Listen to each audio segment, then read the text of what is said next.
2,500 কোটি টাকা অলরেডি ছাড় করেছে বাংলাদেশে অস্থিরতা তৈরি করার জন্য। দেশ যখন ঐক্যমতে পৌঁছার জন্য নির্বাচনে যাওয়ার জন্য একটি ট্রেনে উঠেছে, দেশ যখন পুরো জাতি এখন একটি গণতান্ত্রিক পদ্ধতি যাওয়ার পথে, তখন এসালাম যে টাকা ছাড় করেছে সেই টাকার অংশ হিসাবে সেই টাকা খেয়ে সেই দোষরা আজকে এখানে 71 মঞ্চের নামে একত্রিত হয়ে ফ্যাসিবাদকে সংগঠিত করতে একত্রিত হয়েছে।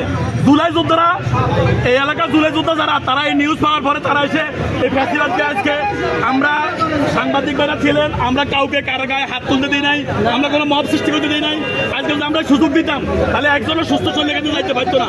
সবচেয়ে ফ্যাসিবাদের বড় মাস্টার মাইন্ড বদরুল সিদ্দিক সাহেবকে তারা ব্যবহার করি সেখানে আনছে, যিনি 32 নম্বর জন্য যার কলিজা জলে হজ উমরার জন্য সে জাতিকে আঘাত করেছে, এরকম একটা ক্রিমিনালকে এনে পল্টনের মতো জায়গা চাচ্ছে যেখানে চতুর্পাশে জুলাই যোদ্ধাদের শহীদ এবং আহত হওয়ার আমাদের সবচেয়ে আবেগের জায়গা, যেখানে সাংবাদিকদের অভয়ারণ্য, এরকম একটা জায়গাতে কিভাবে তারা তোমার সাহস পেল?